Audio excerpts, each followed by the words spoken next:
Nesse domingo, a gente começa o programa falando sobre paranormalidade. Você acredita em assombração, fantasmas, espíritos que se manifestam?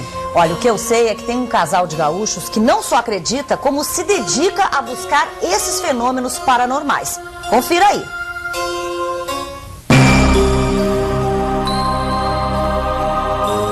Ela, uma vidente que diz se comunicar com espíritos. Ele, um jornalista que acompanha a mulher na tentativa de registrar fenômenos sobrenaturais. Como é que você começou a perceber que tinha uma paranormalidade, que conseguia ver espíritos? Quando isso começou? Quando eu tinha 6 anos. Sempre para mim foi muito natural vê-los conversar, sentir as dores deles, a forma que eles morreram, eles descrevem as coisas que aconteceram. Um arsenal de equipamentos eletrônicos, câmeras e instrumentos especiais, os dois registram as experiências em um programa que eles têm na internet.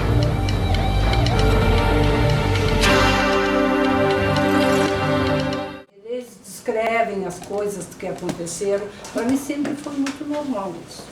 E como é essa interação? É sempre pacífica? Como é que foi para você no início Mim lidar com isso? Até a adolescência sempre foi muito pacífica. O meu problema foi depois que eu cresci, comigo não, foi com terceiros. Para mim sempre foi pacífico.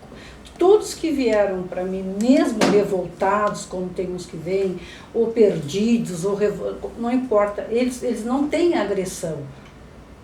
Eles demonstram que estão com raiva, estão frustrados, que mataram, ou que estão de mal com alguém. Eles demonstram, mas eles não agridem, porque, vamos dizer, são sintonias. Se eu estiver bem comigo, nenhuma sintonia negativa vai me atingir. Eu posso perceber como eles são. Porque as pessoas dizem, o espírito ruim está comigo, está contigo, porque você está na mesma sintonia. Está frustrado, está mal amado, está com raiva, está com ciúme, fez mal para alguém, então tu entra naquela sintonia e vai vivenciar, vai sentir que aquele espírito está fazendo mal. Está fazendo mal porque você está na sintonia dele. Porque você pode perceber as coisas sem entrar nessa sintonia. Por isso que é muito importante a pessoa trabalhar as suas capacidades. Por que você acredita que tem essa capacidade de lidar, de ver, de conversar com os espíritos, de ver fantasmas, que nem todo mundo tem? Eu não acredito na existência. Por que você acha que você tem essa capacidade? Não é só eu e muitas pessoas. Porque o ser humano, ele não é só razão e emoção. Ele tem 3 processos: razão, emoção e sensibilidade. A sensibilidade, ela foi muito traduzida e abordada dentro das religiões e dentro de gerações. Antigamente houve uma geração que deu-se o nome de bruxa. Aí a outra geração, quer dizer, dependente, se nós estudarmos a história, sempre vai haver um paranormal, que hoje em dia é usada a palavra paranormal, usando os seus potenciais. Mas, em geral, todo ser humano tem algum, ou teve algumas experiências, pode ser isoladas ou contínuas. Pode ser vidente, telepata, intuitivo, sensitivo, sonhos, arrepios, a sacada, filho, onde está todo mundo perdido, cai aquela... Então, o inventor, não o pesquisador. Há uma diferença. Então, o inventor... Então, cada pessoa, o cheiro, tem pessoas que, nossa, eu sinto o cheiro do meu avô, olhei para a pessoa, senti o cheiro de morte, que se chama odor. Então, o importante é cada um perceber o seu processo. Há pessoas que convivem e não sabem o que é a paranormalidade, por ser uma coisa sutil. E a ciência só valoriza aqueles que fazem o fenômeno, mas quando há o fenômeno de mexer ou de botar fogo em si ou em algum processo, na casa, significa que aquele paranormal está tão desorganizado que a própria energia está criando processos de um grito de socorro. Como a sua paranormalidade se manifesta? Bom, ela se manifesta dependendo do momento. Eu uso a vidência, descrevo objetos, pessoas, passado, presente. Houve muitas, já época que eu fiz muitos fenômenos, mas é um processo que dentro do meu conceito não é saudável, porque a capacidade ela é para a gente se trabalhar e dar condições às pessoas se entenderem. Então o fenômeno não vai ser... Que tipo de fenômeno?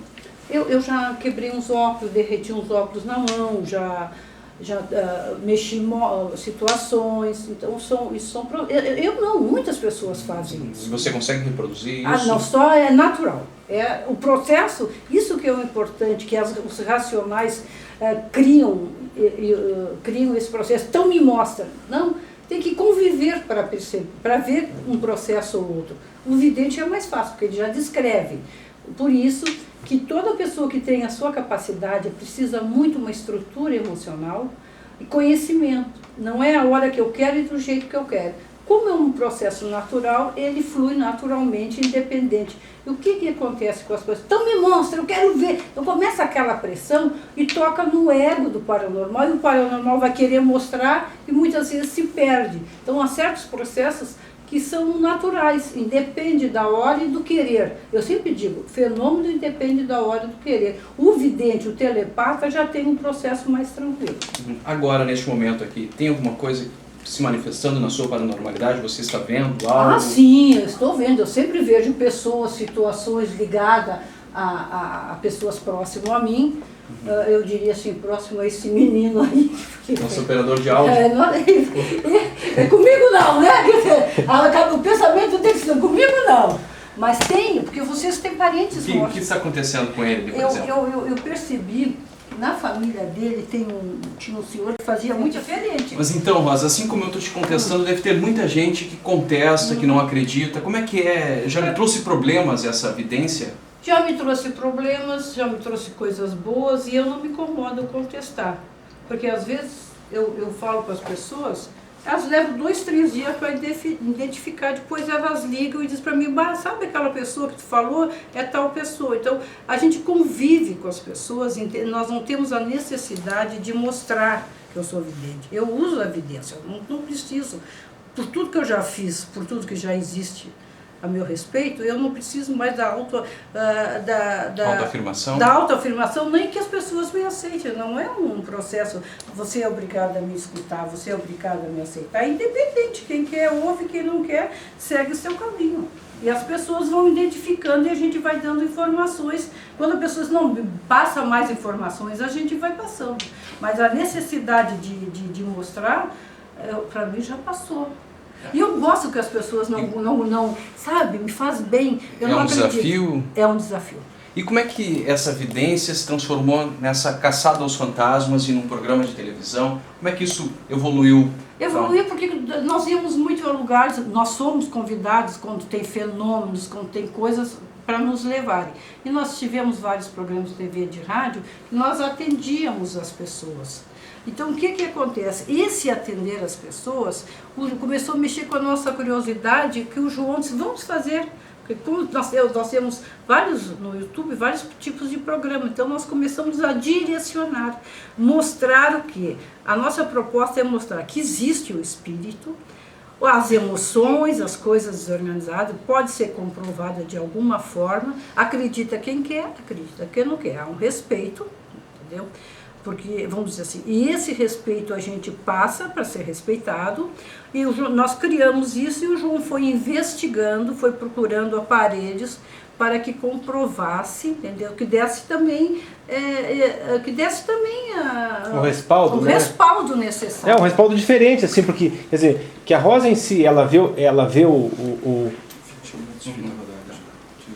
que a Rosa vê os espíritos, vê as situações, isso é tranquilo, isso a gente tem essa tranquilidade, né? E esse é o diferencial do nosso programa para os programas dos americanos, que são só pessoas que não, até um programa de vez em quando levam o paranormal, mas geralmente são investigadores racionais que se baseiam somente em cenas e equipamentos, né? Então eu trouxe os equipamentos justamente para nós também poder medir a eficácia desses equipamentos, né? Já que o fenômeno dos espíritos, como vocês viram aqui, depois o interessante é realmente procurar os parentes, ver, confirmar, né, com o nosso amigo lá, essas informações racionais, né? Então, e é isso que esses equipamentos eles estão trazendo para o nosso programa também, essa outra fonte de confirmação do fenômeno, né? Como lá agora em Uberaba, em Peirópolis, né? Esses equipamentos tocaram feito loucos. Nós ficamos 3 dias justamente porque eles, para nós, o que é? É o campo eletromagnético ou não? Agora em São Paulo, a gente viaja agora, a gente vai falar com um físico lá e vai mostrar todas as cenas e vamos perguntar, aqui tem um campo eletromagnético. Quer dizer, por que toca aqui e no outro dia não toca, com as mesmas condições, né? Então são coisas que a gente vai... É importante esse paralelo com a ciência, esse entendimento, né? E esse é o diferencial do nosso programa. Nós temos uma paranormal que conta o que está acontecendo. Ó, nessa casa, como a gente vai ver lá hoje à noite, ela vai sentir uma história que a gente não sabe. A gente não sabe o que vai acontecer lá, mas que ela vai nos contar alguma coisa, né? Ou tem ou não tem, ou o que os espíritos estão falando. Isso sempre tem, em todos os nossos programas tem acontecido. E também tem uma coisa, se vocês me permitirem, é mostrar que não é assim como tem pessoas que falam, eu quero ver, aparece, eu não tenho medo. Os programas americanos fazem isso. Eu te desafio, sabe? Quer dizer, você não está falando com uma energia de igual para igual. Você está falando com uma energia que já teve o corpo, já teve as emoções, já teve uma história, mas ela está em movimento energético. Agredi-la, às vezes, pode dar respaldo, trazer uma ressonância negativa. Por quê? Porque foi agredido. A gente vai ter condições de ver, de mostrar alguma coisa hoje? Mais alguma coisa? Senão eu vou lá pegar o tripézinho. Não, só mais essa. Não, deixa eu só explicar. Desculpa, como é o seu nome? É Rodrigo. Rodrigo, nós não sabemos o que vai acontecer lá. Nós nem queremos saber. Nós vamos lá vivenciar. Porque o vivenciar é que traz toda. Nós vamos lá predispostos a receber as mensagens, a botar os aparelhos, a mostrar a história, e o que vai acontecer lá, vai acontecer lá. Se eu vou dizer para você se prepare, não, eu não sei o que vai acontecer. Eu posso até ter algumas noções, mas o importante da paranormalidade é vivenciar, não é racionalizar. Por isso que tem pessoas que não têm condições de vivenciar a paranormalidade, porque não tem conhecimento, porque não tem estrutura emocional, e o seu canal ele é muito frágil. Então, por isso que isso é o resultado, e mostrar que as pessoas precisam também se estruturar e conhecer para poder saber lidar com isso. Tá certo, vamos lá então? Vamos. Estamos indo para Santo Antônio da Patrulha. Uma novidade, com a RBS conosco. Eles vão gravar, nós gravando o nosso programa. O que vai acontecer, como sempre, ninguém sabe. Não é, João? É isso mesmo, estou dirigindo, não posso prestar atenção, né? Tomo uma multa, mas nós estamos muito contentes que a RBS, a principal emissora aqui do Rio Grande do Sul e Santa Catarina, ela que está aí na frente, é isso mesmo. Bom que a Rosa mostrou. É uma equipe, né, de 4 pessoas, o repórter, o cameraman, o operador de áudio e o motorista. E essa turma tá documentando como que a gente grava o nosso programa. Então a gente está indo para Santo Antônio da Patrulha, lá o prefeito Taisson nos indicou o presídio abandonado. Nos indicou e nos liberou, porque é importante a boa vontade aqui do pessoal de Santo Antônio, a hospitalidade do pessoal de Santo Antônio conosco, com o nosso programa, é só agradecimento. São pessoas muito queridas que vão ficar marcadas na nossa história, né, João? Não, e é um lugar turístico muito bacana aqui do Rio Grande do Sul, é perto de Porto Alegre, dá 1 hora de Porto Alegre aqui pela Freeway. Nós estamos indo aqui na balada da RBS, aqui atrás do carro de externas. Tá ali na frente, tá mostrando, Rosa? Estou mostrando. Ah, beleza. E a gente está indo agora, a gente vai encontrar com o pessoal da prefeitura e depois vamos para o presídio lá, esse presídio abandonado, que não tem energia elétrica, né? Que estava até meio condenado assim, mas daí o pessoal viu que pode gravar, não tem problema.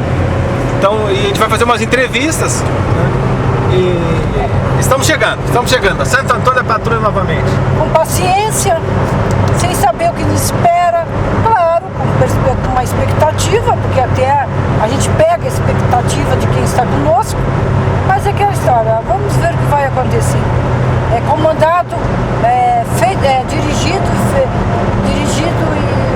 e apresentado pelo João e a Rosa, comandado lá por cima, a gente nunca sabe o que espera. Lá por cima, Rosa, explica o lá por cima. Lá por cima é que vocês chamam de Deus, e eu chamo de cosmo, de universo, do que tu não planeja e acontece, do que tu não controla e acontece. muitas vezes nem o que se quer, mas acontece de uma forma muito positiva. É o lá de cima, é o cosmo, é o Deus, é o Alá, cada um dá o seu nome. Isso é muito importante. E mostrar, vamos ver o que é aquela penitenciária já abandonada, antiga, ficou com o espírito. Mas é interessante que eles já registraram, mas o que tu já percebeu assim, quando a Isa, que é a produtora da RBS, quando ela bateu o martelo que ia ser lá? Não, mas antes disso houve um fato, nós estávamos procurando outros lugares aqui em Porto Alegre e eu tive a sensação de presídio, e vocês já, presídio comigo é arrepio, né? A sensação de presídio, e depois a Isa veio nos dizer, depois o pessoal nos falou que nós íamos gravar no presídio. Isso já foi uma percepção. Sim, que tinha confirmado, que primeiro teve um problema, mas depois... Tá, mas aí teve essa sensação... Aí nessa também apareceu um homem, que eu quero também pedir para os historiadores lá procurar. Eu não vou dizer que ele morreu inocente, ele se achava inocente. Ele se achava inocente para estar na prisão, entendeu? Então ele quer explicar por que se achava inocente ou por que ele era inocente. Eu tenho mais informações, eu vou perguntar para os historiadores e vamos ver se ele vai se manifestar hoje para dizer a sua verdade, a sua versão da inocência. Porque muitas vezes, mesmo cometendo certos crimes, certos erros, dependendo da situação, ou por defesa... Filma eles ali, Rosa, eles estão gravando. Consegue? Isso, estou falando.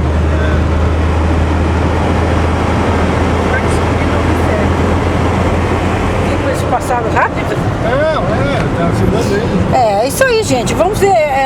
É que eu sempre digo, não é o que eu quero e não é o que ninguém quer. Seja feita a vontade de Deus, mas que a confusão está preparada, tá. Vamos lá, estamos chegando daqui a pouco. Onde é que eu desligo?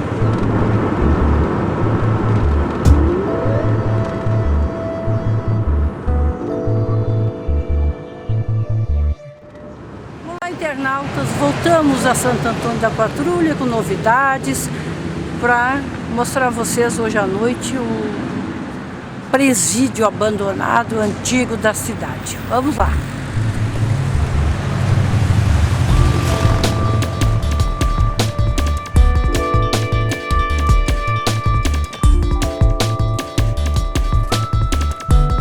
Aqui na prefeitura, a gente vai falar com o pessoal da prefeitura aqui que nos autorizou.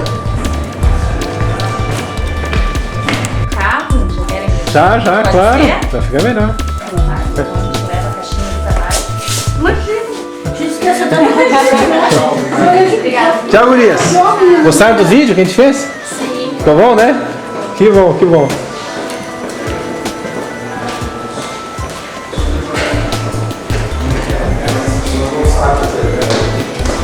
Mudança de planos, Fernando. Esse é o Fernando.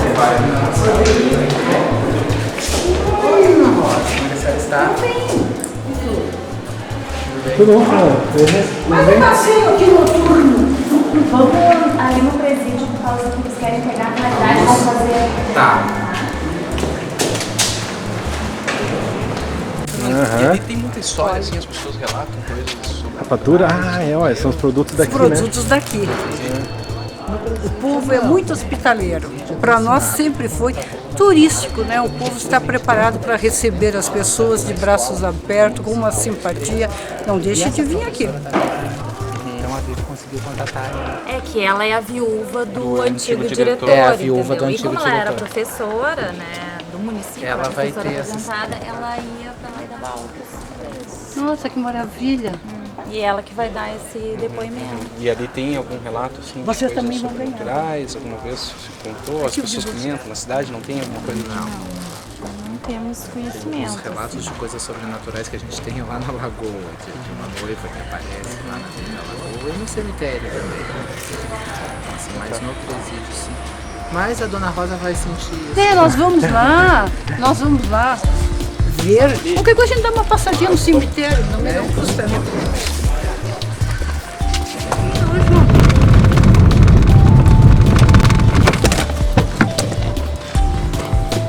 Chegamos aqui já, o pessoal já tá manobrando, o pessoal da RBS. A nossa ideia, o que é pra matéria? Mostrar agora, enquanto tem luz, ainda mostrar o presídio, gravar com o secretário de Cultura, não sei o que, e aí depois, à noite... Não, eu só vou entrar para nós gravar para mostrar que não tem eletricidade. Tá bem, quando ele tranquilo. funcionar é sem eletricidade. Tranquilaço.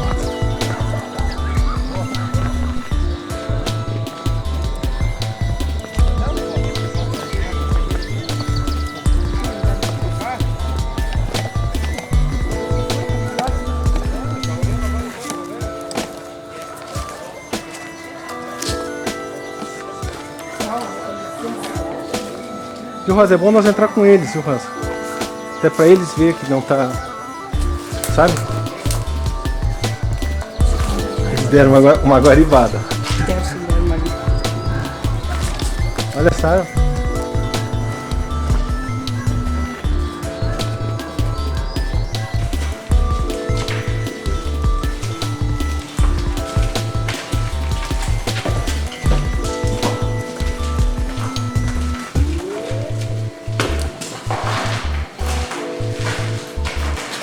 Ele está se mexendo.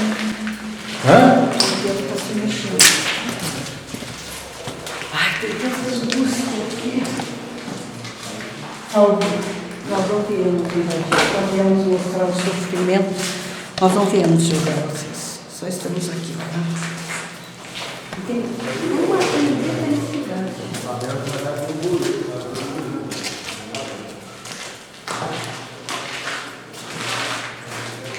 Lá funcionou mais.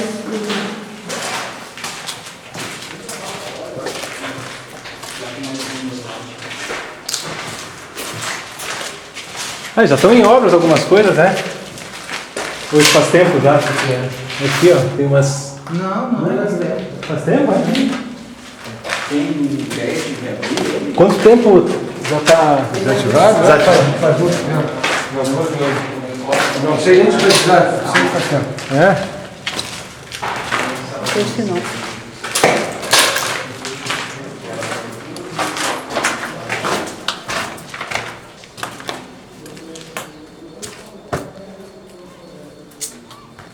Tem espírito aqui assim. Tem bastante espírito aqui. Tem? Aqui. Eu posso ir. Nós vamos botar a noturna lá. Aqui na caixa de luz sempre apita, né? Não, mas não tem né? eletricidade. É bom nós mostrar, ó. Ó, a caixa de luz está desadivada, enferrujada. Não tem nem fio para encurtar o caso. Então agora a gente vai acompanhar.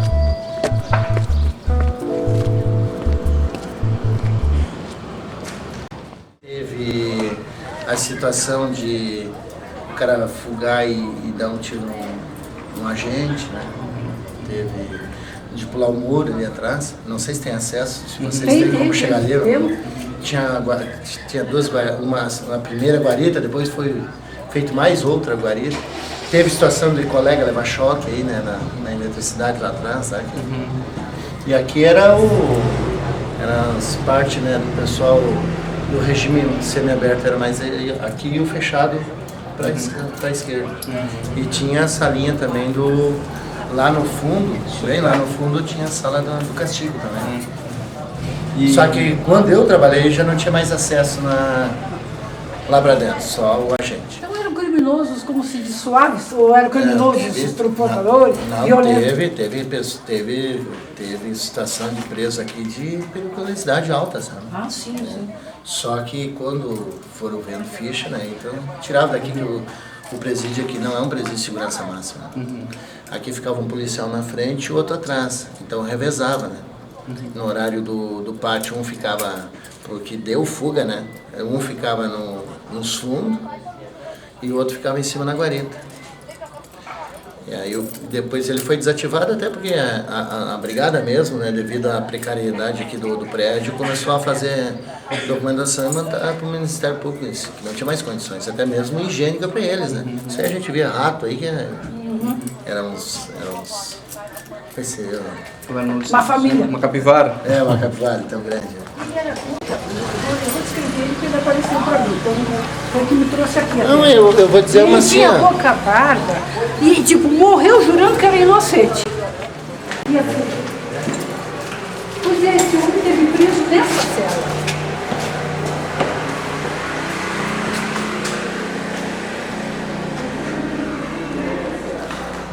E ele disse para mim, eu não vou dizer que era inocente, mas ele se...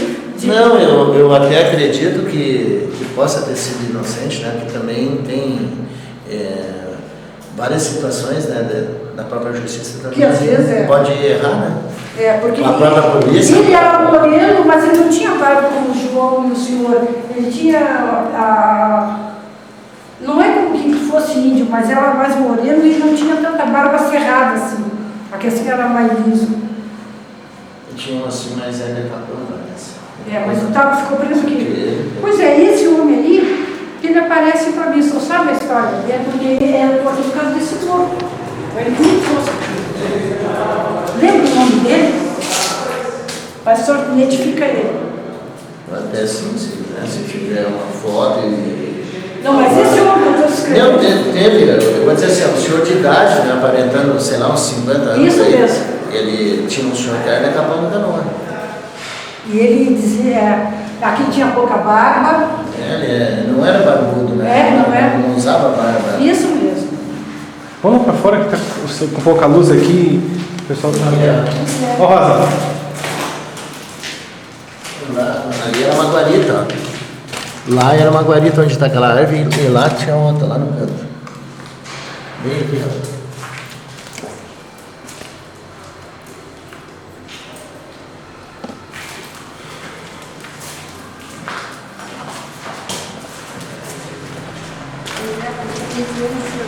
E Rodrigo, ele localizou esse espírito que a Rosa falou, ele sabe quem é. Tá? Só que ele tem ele tem que sair, mas ele... Tinha um senhor de idade, né, que era um decapão da canoa, até por sinal ele era uma pessoa muito educada aqui, né? Eu lembro na época assim, a gente tinha pouco acesso, sabe? Que aqui ficava o agente, né? Aqui ficava o agente, ele tinha uma repartição, ficava... Lembra que eu te falei da sala 6, né? Ele me levou na sala 6. E eu descrevi o homem também. Assim. Eu jeito do homem. Segura aí. Essa área aqui. E era de uma daquelas celas ali? Sim, lá de dentro, sabe? Foi fizeram. Aí o colega, né, foi lá para trás e sentiu algo estranho, né? E veio cá pra frente, tipo aquela... o sexto sentido, né? Ele cai, aí viu o pauzinho saindo pra cima, né? Tava cavando, aí ele foi com o Sargento Campos. Conversando, agradecendo ao prefeito Daiso pela segunda vez essa oportunidade que ele está nos dando para o programa, para nós falarmos agora sobre o presídio, o antigo presídio, que o senhor nos liberou. Agradecemos muito a sua atenção, a sua boa vontade e gostaria que o senhor falasse, esse presídio pertence à prefeitura ou não? Bem, esse prédio ele foi construído em 1954, inaugurado em 1956 e desativado as suas atividades próximo do ano 2000. É propriedade do Estado. Nós já manifestamos ainda no governo Olívio Dutra interesse em termos esse prédio à disposição do município, já com uma estrutura muito sólida, mas à medida que o tempo passa ele vai se deteriorando. E é uma pena, porque nós precisamos aí tantos espaços, né, para atividades sociais, oficinas, pensar para as crianças e o adolescente. E também esse prédio pode ser usado para uma casa de passagem, mulheres aí que ficam, né, sendo atingidas pelos seus próprios maridos e às vezes não tem nem onde ser amparada, né, com seus filhos. E o prédio teria, em princípio, várias funções, mas estas eu acho que seriam muito importantes. No governo que encerrou-se, o governo Ieda Crucius, nós estávamos entabulando conversa com o governo, foi efetivada a vontade da governadora, isso está registrado em documento, porém a passagem oficial da cedência por 20 anos desse prédio ao município ainda não ocorreu. Então nós esperamos que o atual governo agora realmente faça, né, a cedência desse prédio, que teria muita utilidade por parte do município, embora também vai precisar de recursos financeiros para poder realmente atingir aqueles objetivos que a gente escreveu no início.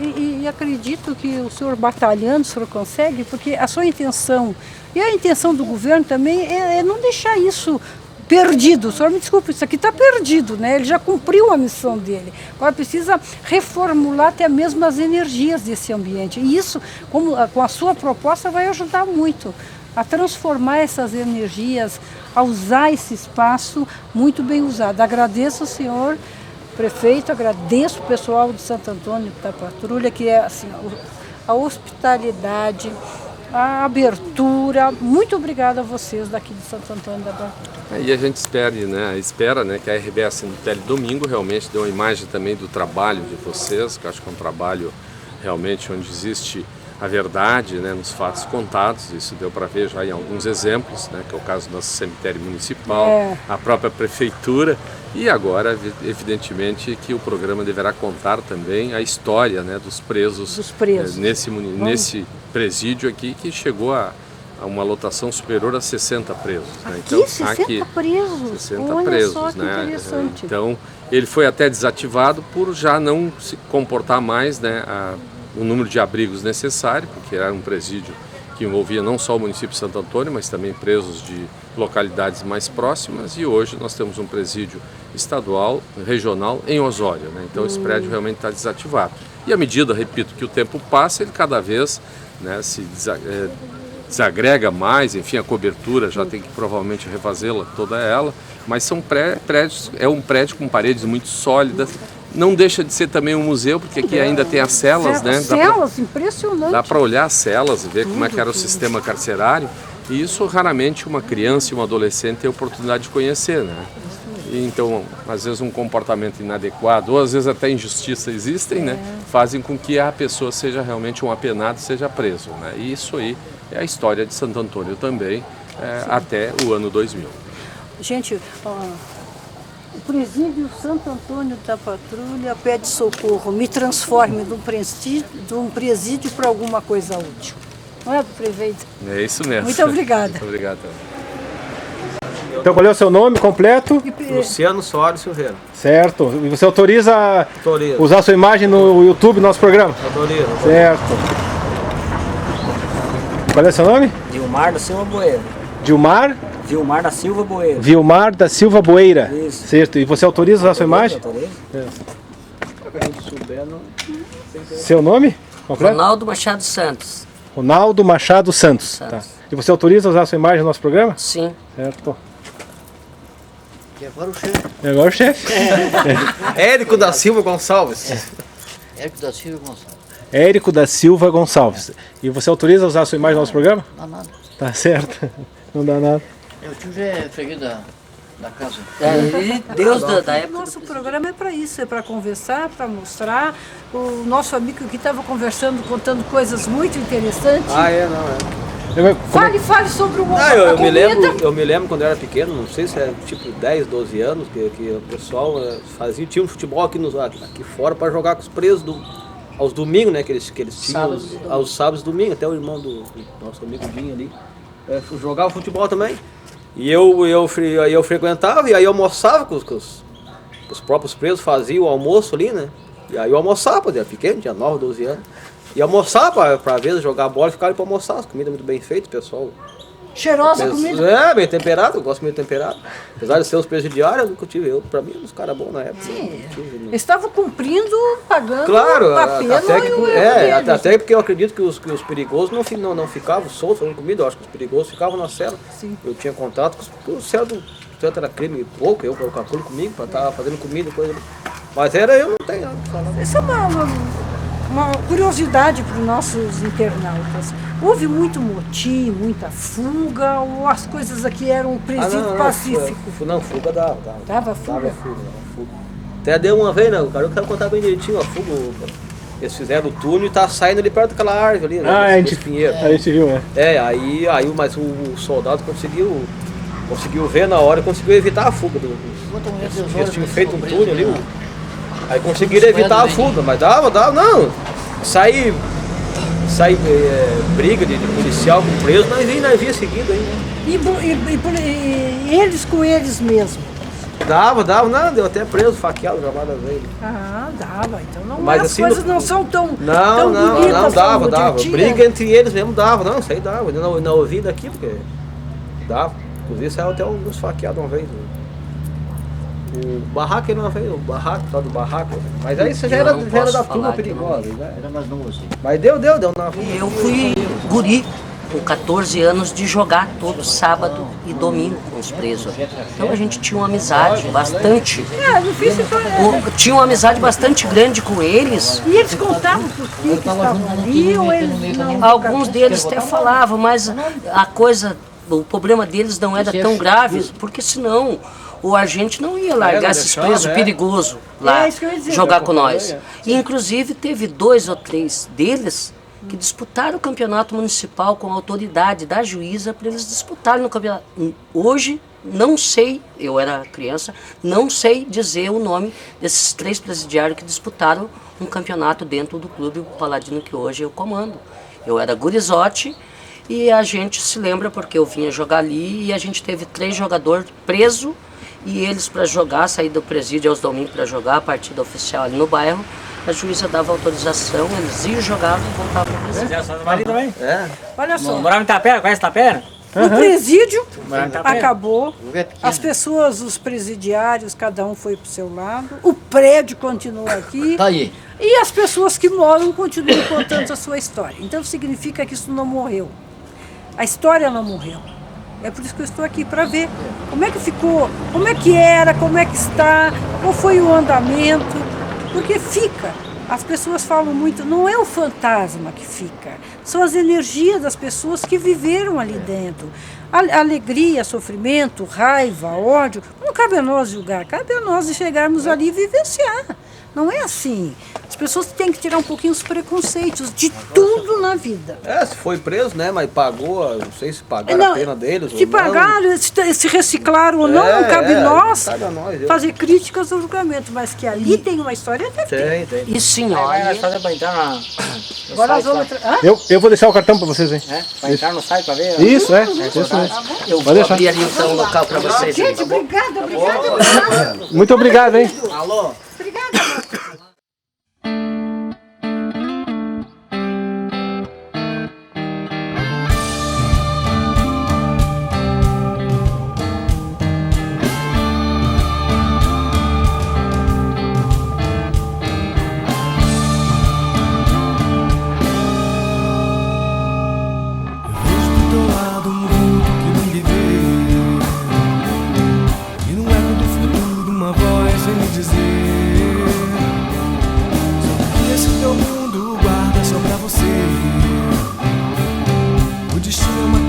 De portas pra se escolher, por onde entrar, qual lugar. A minha atividade é sobrenatural.